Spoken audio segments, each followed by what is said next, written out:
Yeah, I'm doing a little repair on my Battery Minder battery charger because I stepped on it and I broke the one of the prongs off of it.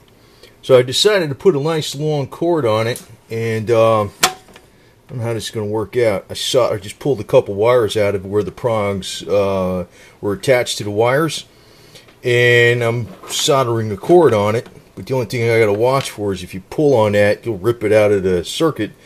So what I'm going to do is I'm going to tape it and probably glue it to the body here so it won't pull out, and that should be good enough. And I'm going to replace one of the contacts on the positive side. This is the one I like using for my motorcycle to keep the battery charged up, because it's got a desulfator on it, and it really keeps the batteries lasting a real long time. And I figured if I buy another one, I'm going to wind up stepping on it again, you know, when you're at night. So you took the old handy soldering gun out, some flux, and put a whole pile of flux on it, and just poured the solder in there. And you can see it's now this is just tape on here, but I got some what do you call it here, heat shrink wrap. I'll go over that. Besides the, to heat the tape, I'll put some tape over it too. So we'll see how this comes out. It should be alright though. It should be alright. It'd be better than the way they had it originally. Originally they had it with these two prongs sticking out the back, and I busted one of them off because I stepped on it at night. And I'm like, hey, I'm going to do it like this with a nice 6-foot extension cord on. It'll be better.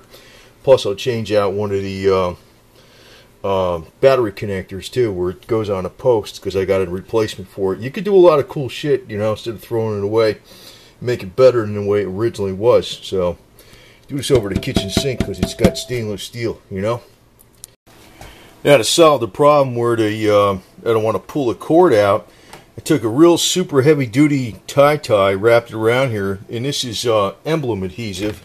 This stuff, it's actually designed for gluing emblems on the cars. And so it's glued, and I chemically cleaned the plastic, and so it's going to glue the wires directly to the body, so you can't pull it out. That's the whole thing. I was going to tie a knot inside of here so you couldn't pull them out, but there's no room. It's so compact. The other thing I'm doing is I'm going to change this out, and I'm going to show you how I put this on a Harley, because I like using this charger on a Harley, and there's a reason I have this tape on here like this. But this thing was kind of screwed up. I got a replacement for it. I'm going to solder one on right now. Okay, so that's soldered on there real solid. And if you can't solder good, what you do is you use a hell of a lot of flux, and it flows in there. That's how you do it. Use a lot of flux. It always works. And a lot of heat. Now what I do is I put some of this Gorilla tape on here for a reason, because I'll show you where I hook it up on the motorcycle. It's actually on the starter. And I don't want to short nothing out, so this is how I do it. It's a lot easier than going back by the battery itself. I'll show you what I'm doing. Okay, this is the reason I put the tape on it, because you see it's close. There's the battery cable goes back to the starter, and you don't want to touch any metal and ground it out from positive to negative and short something out. So that's why I got the tape on it, but it's a hell of a lot easier to hook it up there. And it just grounded out on a bolt that holds the brake master cylinder for the rear cylinder, and you can see the charger's running. And what this thing does is the red means it's charging, and the green, when the green starts flashing, that's it starts desulfating. So that means when it finally gets up to a full charge, what happens is it'll start flashing green, and then it starts desulfating the battery. So this is a great freaking battery minder for motorcycle, because it keeps it topped up. And I've been starting it like every week, and if I let it go for 2 weeks, it's a pain in the ass to start. I don't know what the deal is, man. I gotta use some starting fluid in it, but that's just how this bike is. So yeah, because it runs, I don't know, it's got a cam in it and stuff. It's not stock. It's got oversized valves and every other damn thing, the oversized pistons, heavy duty connecting rods. I think the oversized valves and the cam though makes it a little more difficult to start. That's one reason, but it will start every day, even in 40-degree weather.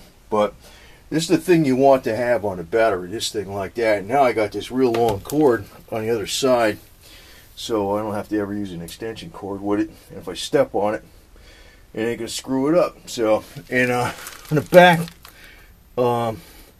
it's glued. It's glued. So, you know, I can yank on this wire really hard. It ain't coming out. So, it's safe too. So, it's fixed better than new.